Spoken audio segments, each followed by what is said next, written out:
Nothing quite says gender equality like charging men more money for their morning coffee to address the myth that the gender pay gap is based on discrimination.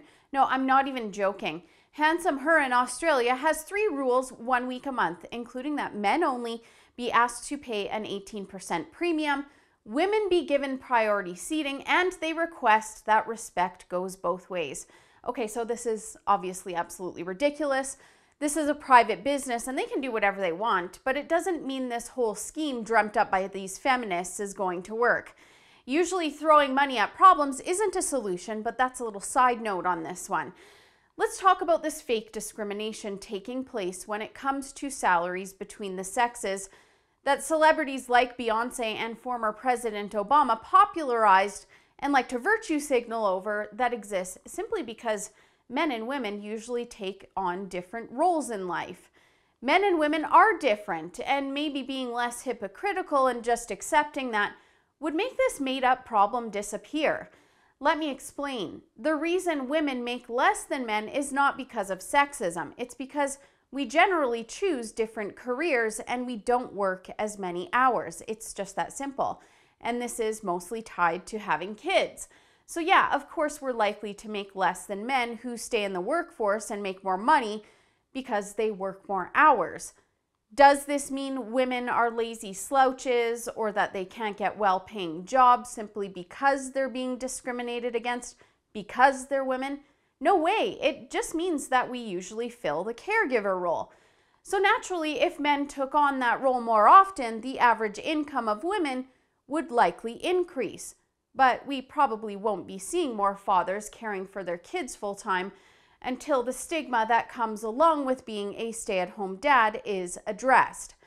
Sure, more women are becoming breadwinners in families, but I'll let this article titled, "I Was Shamed for Being a Stay-at-Home Dad" in the Huffington Post and penned by James DeFiore give you an idea of how men that take care of their kids and make it a career are generally treated and viewed.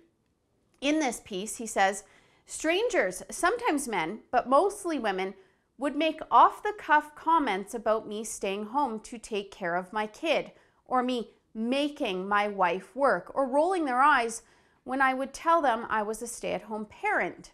Most of them didn't even try to hide it. So what's it going to be, feminists? Will pay gap myth pushers let a guy stay home with his kids to partake in closing that oh-so-horrible gender pay gap without making him feel like a total loser? Or can they accept that most families are just completely fine with traditional roles? Did you notice the part where he said it was mostly women making off-the-cuff comments? Which would also suggest that women actually do want to stay at home with their kids and men want to be in the provider role. This is actually solidified with Stats Can, reporting that only 14% of parents were stay-at-home dads in Canada in 2014, showing that although there are more breadwinning females out there, most women still do take time off work to care for children.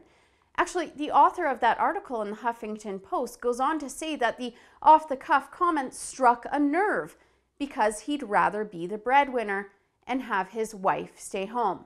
So at the end of the day, these feminist Australian cafe owners wanted to bring awareness to a phony women's issue with an 18% gratuity that's being asked of men only, but in reality, it brings awareness to the hypocrisy of it all. Men are often seen as second-class citizens that have to make up for made-up problems that they didn't even create.